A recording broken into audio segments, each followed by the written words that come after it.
Hi everyone, this is Adarsh Shukla, MBBS third year.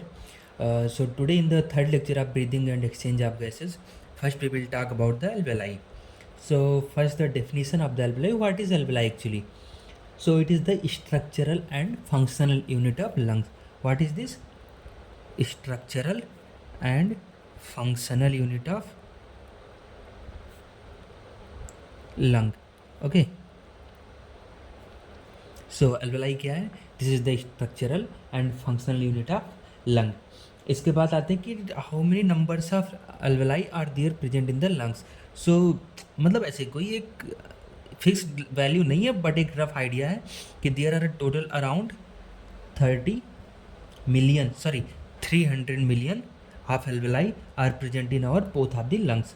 कितनी? Around 300 million alveoli present होती है, but एक rough idea है. इसके बाद आता है कि रेस्पिरेटरी सरफेस एरिया कितना होता है. Total respiratory surface area. So this is around 72 metre square. ये एक बस रफ आइडिया होता है, मतलब नियर अबाउट इतना होता है. किसी में 70 होता है, किसी में 71, किसी में 75.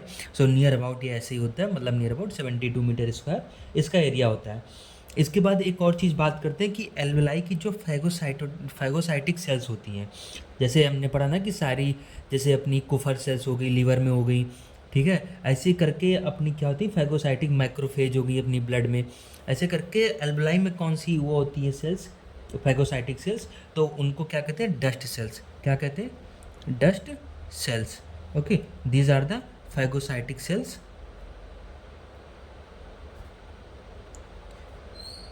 Present in alveoli. Okay, so ये क्या हो गया. और अब इसके बाद एक बहुत इंपॉर्टेंट स्ट्रक्चर होता है जो हमारी जैसे सारी एल्वेलाई होती है, इस पर छोटे छोटे अपर्चर्स पाए जाते हैं. क्या होते हैं? अपर्चर्स होते हैं. तो इन अपर्चर्स का नाम क्या है? अपर्चर्स लिख लेते हैं इसको ऐसे, अपर्चर्स इन एल्वेलाई. ये कार्ड है एल्वेलाई वाल, सिंपल लिखो, एल्वेलाई वाल्स पर होते हैं. इनको क्या कहते हैं अपन? इनको कहते हैं पोर्स ऑफ कुहन. क्या कहते हैं? Pores of कुहन. जैसे लीवर आपको पोर्स ऑफ कुहन. ओके, सो ये हो गया. इसके बाद अपन बात करते हैं कि इसकी जो लेयर्स होती हैं किस तरह से बनी होती है. जैसे एल्वेलाई है ना, तो इसकी जो ये आउटर लेयर होती है, ये जो आउटर लेयर होती है, ये तुम्हारी किससे बनी होती है? कनेक्टिव टिश्यू से. किससे? कनेक्टिव टिश्यू से. और इनर लेयर जो होती है वो सिंपल स्क्वेमस एपिथेलियम से बनी होती है. किससे? सिंपल स्क्वेमस एपिथेलियम से बनी होती है. ओके, तो बाहर वाली कौन सी होगी? कनेक्टिव टिश्यू होगी. अंदर वाली क्या होगी? सिंपल स्क्वेमस एपिथेलियम होगी. अब एक चीज़ होता है जिसको अपन कहते हैं सरफेक्टेंट. ये अपने एल्वेलाई के चारों तरफ मतलब लगा हुआ सा होता है. तो इस सरफेक्टेंट का काम क्या होता है? ये तुम्हारा जो है कि सरफेस टेंशन को कम करता है एल्वेलाई के बीच में. क्या करता है? सरफेस टेंशन को कम करता है और एल्वेलाई के कोलैप्स होने को बचाता है. लिख लेते हैं सबसे पहले अपन, क्या नाम है इसका? सरफेक्टेंट. ये बहुत इंपॉर्टेंट टॉपिक होता है. खैर नीट के लिए इंपॉर्टेंट नहीं, बट जब आप एमबीबीएस में आओगे ना, तो फिजियोलॉजी में जो अपना रेस्पिरेटरी यूनिट करके एक यूनिट है पूरी फिजियोलॉजी में, सो इसमें ये लॉन्ग क्वेश्चन आता है, 15 नंबर का क्वेश्चन आता है यूनिवर्सिटी एग्जाम में सरफेक्टेंट की केवल. तो सरफेक्टेंट बहुत इंपॉर्टेंट है. तो सरफेक्टेंट बना किसका होता है? ये फास्फोलिपिड्स होते हैं. क्या होते हैं ये? फास्फोलिपिड्स होते हैं. ओके, सो क्या होता है कि सरफेक्टेंट जो हमारे एल्वेलाई के चारों तरफ से लगा हुआ होता है, तो इसका काम क्या होता है? मेन वर्क क्या होता है? ये पहली चीज़ तो क्या करता है कि इसका जो है तुम्हारा टेंशन को रिड्यूस करता है. जो सरफेस टेंशन होता है तुम्हारे एल्वेलाई के चारों तरफ लगता है, सरफेस टेंशन, फिजिक्स में तुमने इसके बारे में पढ़ा ही होगा कि सरफेस टेंशन क्या होता है. तो इसको ये क्या करता है? रिड्यूस करता है. ओके, और दूसरा जो सबसे बड़ा इसका काम क्या है कि इसको कोलैप्स होने से बचाता है. It does not let the alveoli collapse. Okay, कैसे? जैसे सपोज करो कि जब सांस अंदर लिया, ठीक है, तो आपके एल्वेलाई में क्या हुआ कि गैसेस भर गई. लेकिन जब आपने बाहर ब्रीद आउट किया, जब आपकी सारी एयर बाहर चली गई, उस समय क्या हुआ कि अंदर प्रेशर निगेटिव हो गया. क्या हो गया? प्रेशर निगेटिव हो गया. तो अब चांस है एल्वेलाई के चिपक जाने का, कोलैप्स हो जाने का। जैसे कि ट्रैकिया में अपन ने देखा था ना कि सी शेप्ड रिंग होती थी, तो उनका काम क्या होता था कि ट्रैकिया को वो कोलैप्स होने से बचाता था। सेम लाइक दैट ओनली, ठीक है। एल्वलाई पे जो सर्फेक्टेंट होते हैं ये इनको कोलैप्स होने से बचाते हैं, तो ये काम होता है सर्फेक्टेंट का। सर्फेक्टेंट के बारे में एक चीज़ और अपन देख लेते हैं कि ये अपना, जैसे सबसे आपको एक चीज़ पता होगा कि जब डेवलपमेंट होता है एक बच्चे का, फीटस का डेवलपमेंट होता है, एम्ब्रियो का डेवलपमेंट होता है inside the womb of the mother, तो क्या होता है कि सबसे last organ that develops in the foetus that is lungs. कौन सा सबसे लास्ट आर्गन होता है? लंग्स। क्यों? और लंग्स में भी because of this surfactant only, क्योंकि सर्फेक्टेंट जो होता है ये आफ्टर 28th वीक, मतलब जो जेस्टेशनल एज, जैसे सपोज करो कि जो फीटस है अपना, जब वो 28 वीक का हो जाता है उसके बाद ये अपना सर्फेक्टेंट बनना स्टार्ट होता है। कब बनना स्टार्ट होता है? जब 28 वीक के बाद बनना स्टार्ट होता है। और ये जाकर के कब अच्छा खासा बन जाता है? 36 वीक तक जाकर के अच्छा बन जाता है। तो अगर कोई बच्चा 36 वीक से पहले हो जाता है, तो तुमने देखा होगा ना कि 7वें महीने में या 8वें महीने में कभी कभी बच्चा पैदा हो जाता है, तो उसको NICU में रखते हैं। किस लिए? इसीलिए इसके लंग्स के मेच्योर होने के लिए, इस सर्फेक्टेंट के लिए। उसको बाहर से जो तुमको ये लिपिड्स मतलब स्टेरॉइड्स दिए जाते हैं ताकि उसका जो लंग्स है मेच्योर हो सके। उसका काम क्या है कि उसमें सर्फेक्टेंट बन जाए। ओके, सो ये सबसे मेन हुआ अपना सर्फेक्टेंट। अब एक चीज़ और कहते हैं कि ये जो फास्फोलिपिड्स होता है, ये कौन सा फास्फोलिपिड है, नाम क्या है? ये है लेसिथिन अपना। क्या है? लेसिथिन। नाम सुना ही होगा, नाम तो सुना ही होगा ना, लेसिथिन। हाँ, ये वही लेसिथिन है। तो लेसिथिन कैसे काम करता है? As a surfactant this is the phospholipid. So it prevent collapsing of alveoli by reducing surface tension.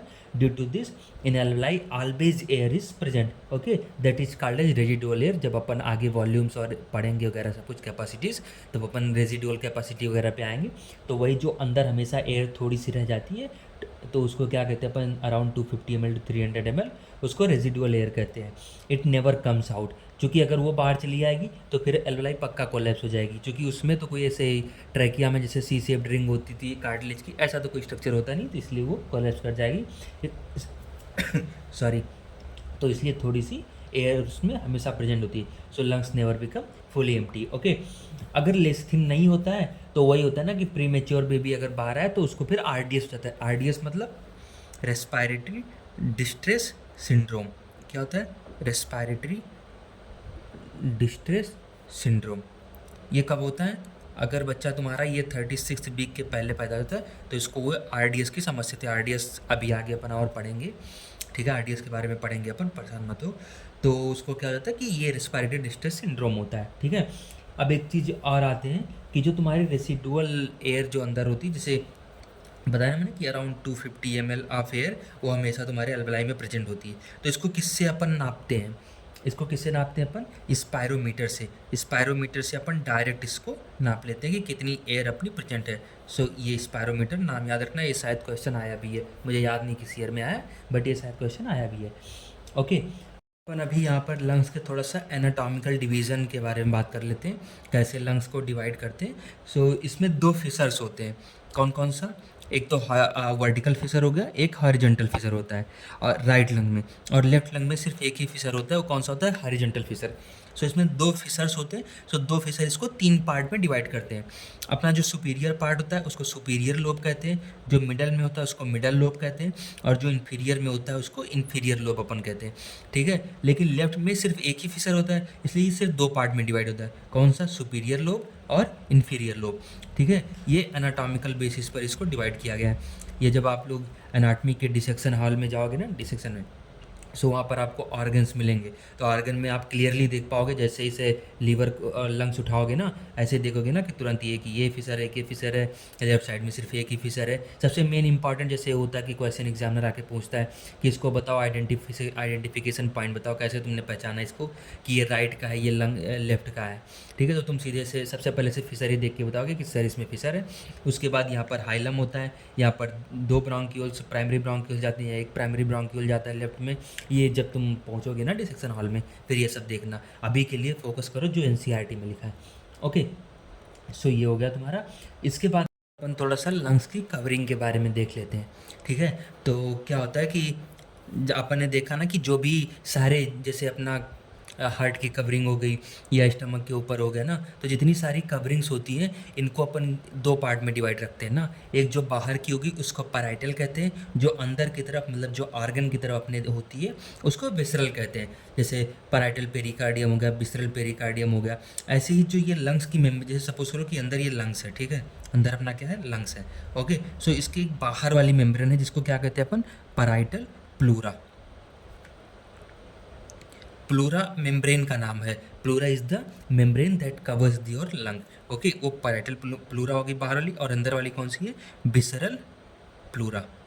Visceral pleura. Okay, अंदर वाली कौन सी होगी, विसरल प्लूरा होगी।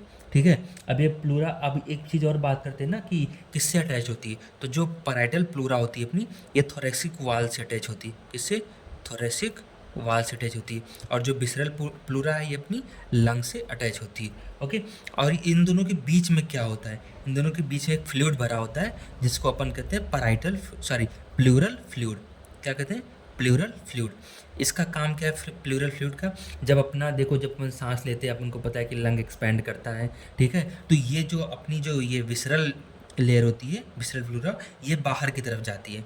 ठीक है, तो क्या होता है कि ये जो फ्लूइड होता है ये इसके फ्रिक्शन को कम करता है, ताकि जैसे जब सपोज करो कि कोई चीज़ जब बाहर जाएगी ना तो वो बगल वाली चीज़ से रगड़ेगी ना, तो उसमें क्या होगा कि फ्रिक्शन होगा। तो ये जो अपना फ्लूइड भरा होता है, फ्लूइड सारे मेम्ब्रेन्स के बीच में फ्लूइड का काम यही होता है कि वो फ्रिक्शन को कम करता है। चाहे वो पेरिकार्डियल फ्लूइड हो तुम्हारा, चाहे प्लूरल फ्लूइड हो, चाहे जो हो, ठीक है, चाहे वो अपने डूरामेटर और उसके बीच में भरा होता है, सबएरेक्नोइड स्पेस में होता है या सबड्यूरल स्पेस में होता है अपने मेम्ब्रेन में ना, तो सबका काम यही होता है कि वो क्या काम करता है कि अपना ये फ्रिक्शन को कम करता है। ठीक है, और इसके बाद एक चीज़ अपने को और पता होना चाहिए ना कि ये जो प्लूरल कैविटी है, ये जिसमें प्लूरल फ्लूइड भरा होता है, ये क्या है, प्लूरल कैविटी, जिसमें क्या भरा होता है ना, प्लूरल फ्लूइड। ये क्या होता है, it is surrounded by the mesodermal layers.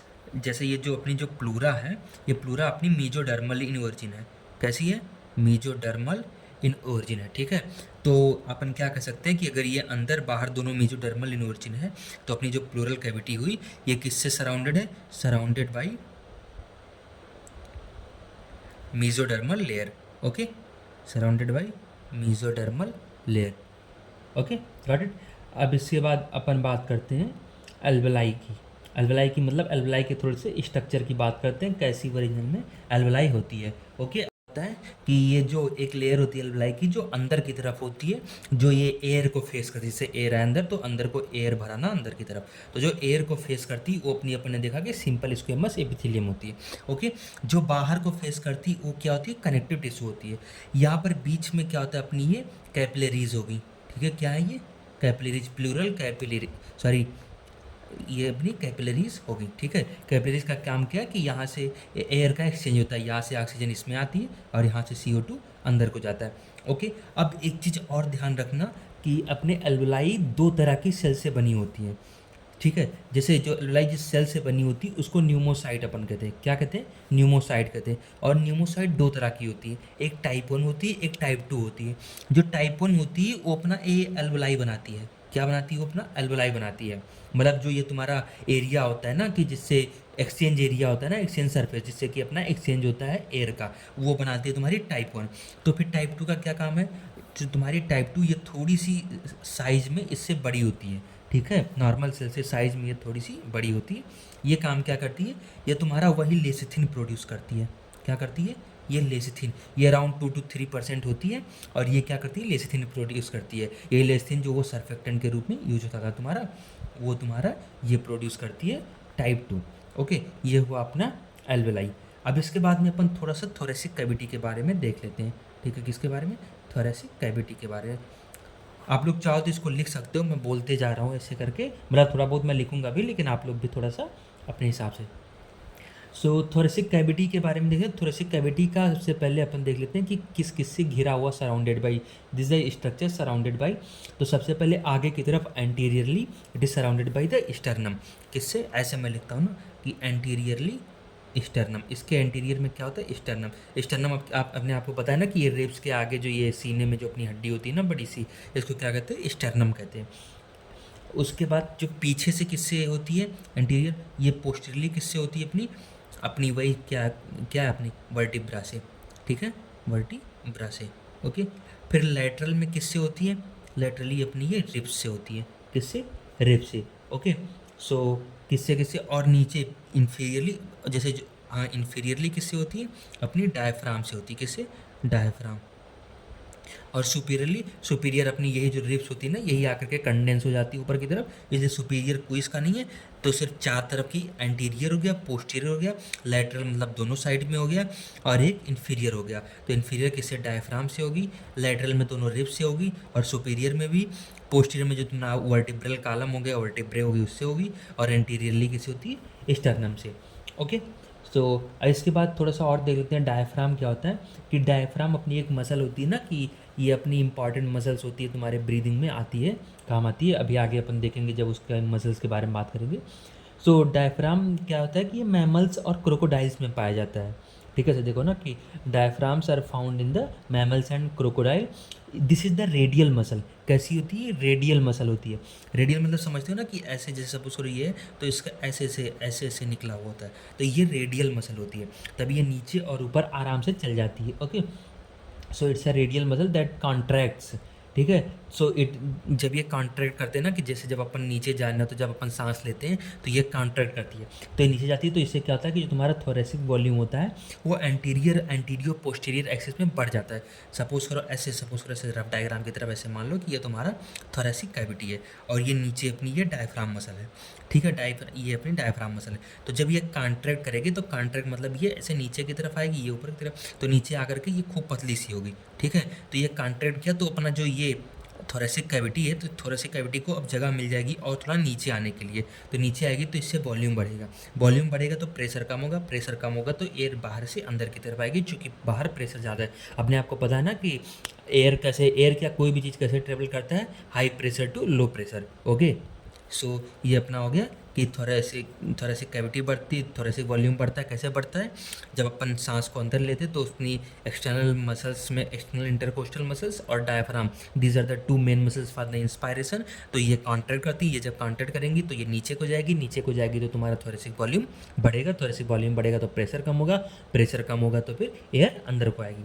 ठीक है, अभी आगे अपन फिर से जब ब्रीदिंग की बात करेंगे, मैकेनिज्म ऑफ ब्रीदिंग, तो इसके बारे में फिर से अपन बात करेंगे। ओके, ये हो गया। थोड़ा सा एक दो पॉइंट और देख लो ना, कि the in the between the ribs intercostal muscles आती है। बच्चों को कुछ शायद को नहीं भी पता होगा कि इंटरकोस्टल मसल्स क्या होती है। कोस्टल सिंपल कहते हैं अपन, रिब्स को कहते हैं। किसको कहते हैं, कोस्टल, कोस्टल अपन रिब्स को कहते हैं। सो इंटरकोस्टल का मतलब वो पढ़ा होगा ना, तो मैं इंटर और इंट्रा का मतलब, इंट्रा मतलब किसी एक ही चीज़ के अंदर, और इंटर मतलब किसी दो चीज़ के बीच में। सो इंटरकोस्टल का मतलब क्या हो, कि दो कोस्टल्स के बीच में। कोस्टल मतलब क्या हुआ, अपनी रिब्स हो गई। ठीक है, सो दो रिब्स के बीच में जो अपनी मसल्स होती है उसको कहते हैं इंटरकोस्टल मसल्स। ये भी दो तरह की होती है, एक एक्सटर्नल इंटरकोस्टल मसल होती है, एक इंटरनल इंटरकोस्टल मसल्स होती हैं। जो अंदर की तरफ होती है उसको इंटरनल इंटरकोस्टल मसल कहते हैं, जो बाहर की तरफ होती है उसको एक्सटर्नल इंटरकोस्टल मसल कहते हैं। ओके, समझ में आई बात। तो ये अपनी होगी मसल्स। तो दो तरह की ऐसे लिख लो, EICM जिसको एक्सटर्नल इंटरकोस्टल मसल हो गए, एक IICM, अभी इसका यूज कई बार होगा, internal intercostal muscle. Okay, so क्या होता है कि जब ये ड्यूरिंग, हाँ, due to contraction of the external intercostal muscle what happens, ribs are pulled outward.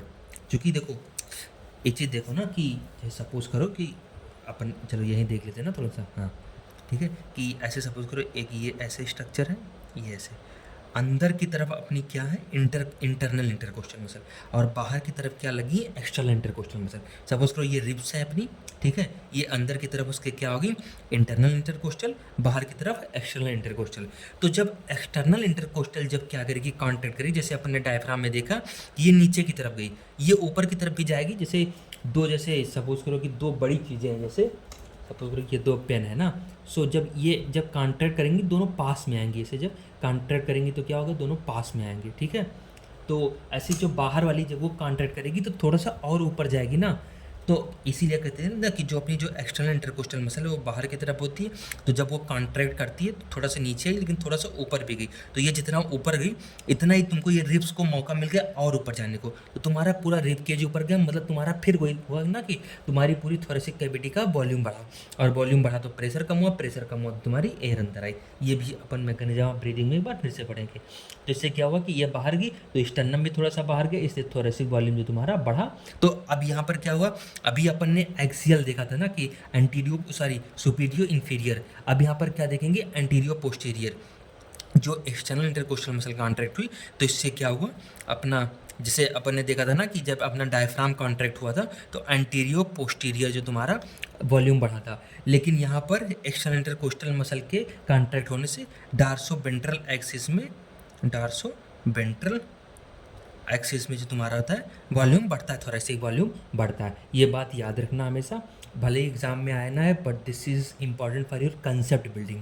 Okay, so कब तुम्हारा डार्सोवेंट्रल एक्सिस बढ़ेगा उसका वॉल्यूम, और कब तुम्हारा एंटीरियो पोस्टीरियर में बढ़े सॉरी सुपीरियो इन्फीरियर में बढ़ेगा, सुपीरियो इन्फीरियर में बढ़ेगा, ये बात हमेशा याद रखना। Okay, thank you everyone for watching the lecture.